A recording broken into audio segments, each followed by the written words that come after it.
Hello, and welcome to Bird's Broadcast. Tonight we follow our protagonists as they take an earful from the choir of heaven. So sit back, relax, gather around your speakers, and allow me to present to you If Glass Could Scream, written by Jameson Curnick. As always, the links are in the description down below.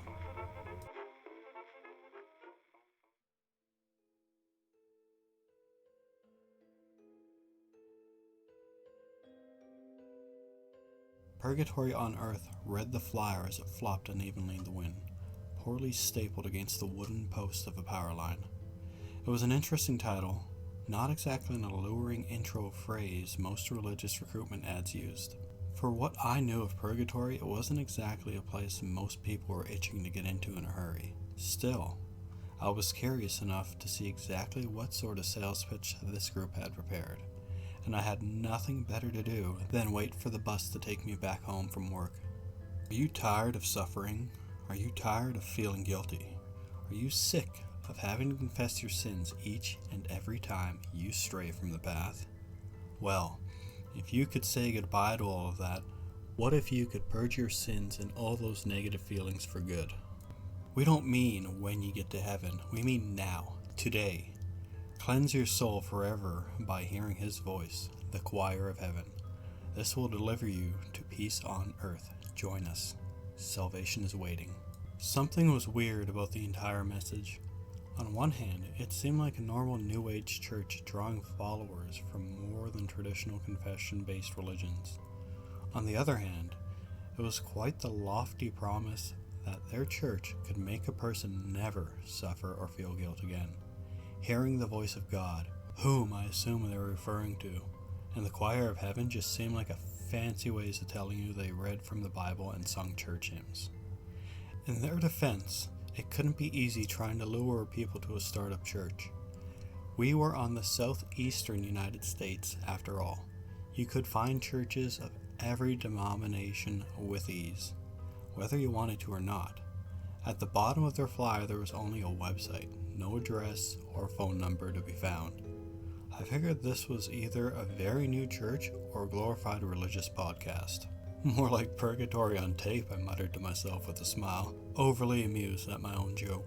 I took a photo of the flyer with my phone and loaded into the bus that had finally arrived. A couple weeks passed before I even thought about the flyer again. It had only been passing curiosity while I waited for the bus. I wasn't particularly looking for a religion in my life, let alone salvation. I was swiping through my pics in a vain attempt to find a better profile picture when it came to mind again. Thoroughly convinced I looked like a dad who had just discovered selfies, I came up to the photo I'd taken of the website. Curious and with time to kill, I typed in the address and was redirected to an unremarkable page. The website was no more than a white slate with a play icon and a single sentence in black that read, "Please use headphones." I searched through my cluttered desk for a set of earbuds, wondering why I was going through all this trouble for what was probably no more than a low-budget sermon. Finding a tangled pair, I impatiently unraveled them, plugged them in, and clicked play. I awaited to hear this magical secret to living life free of guilt and pain.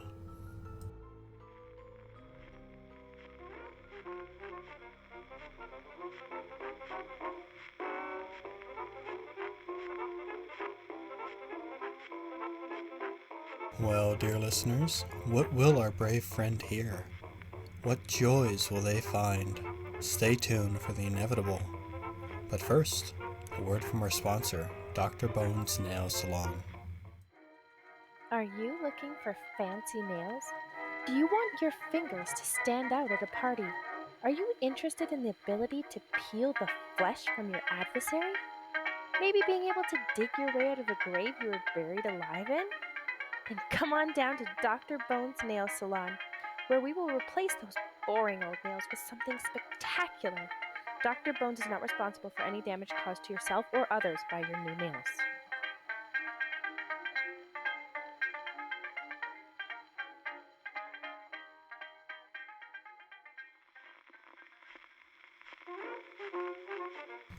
Well, I don't know about you, but I think I may need to go get my nails done.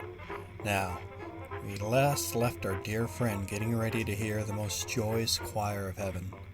So, without further ado, the conclusion of If Glass Could Scream.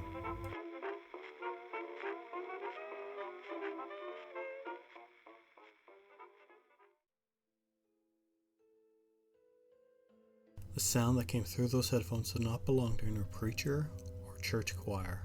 I wish I could find the right adjectives to describe the horror that flew into my ears. It feels as though any word belonging to the English language is unworthy of being attached to it. Calling it a high-pitched shrill might give you an idea, but it'd be like giving you a candle so that you might understand the sun. Imagine if glass could scream. That's the only way I can put it. I vomited it instantly, ruining my laptop, and reeled back to escape the sound.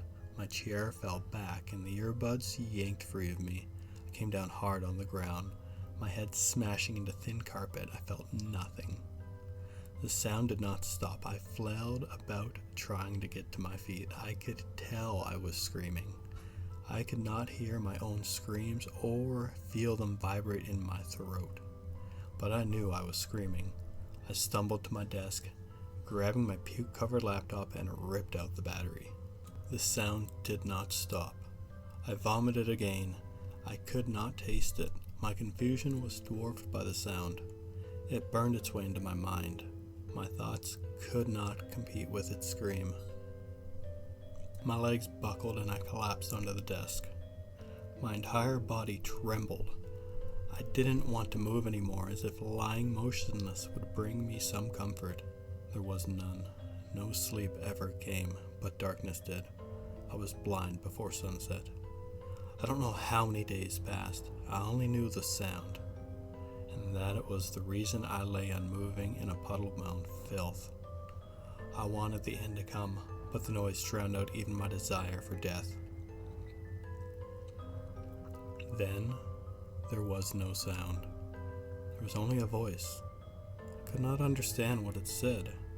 Its words were fire and light. They enveloped me in a brilliant flash. I felt myself burning away, my last thoughts of mix, peace, and ash.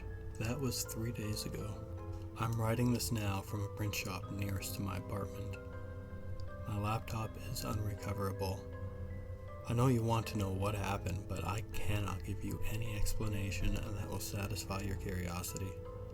Nothing I can say will graze the surface of what I had witnessed. Only the voice can show you. I can only tell you that I have found peace, and it burns. I have to go. My flyers are ready, and there is so much work to be done.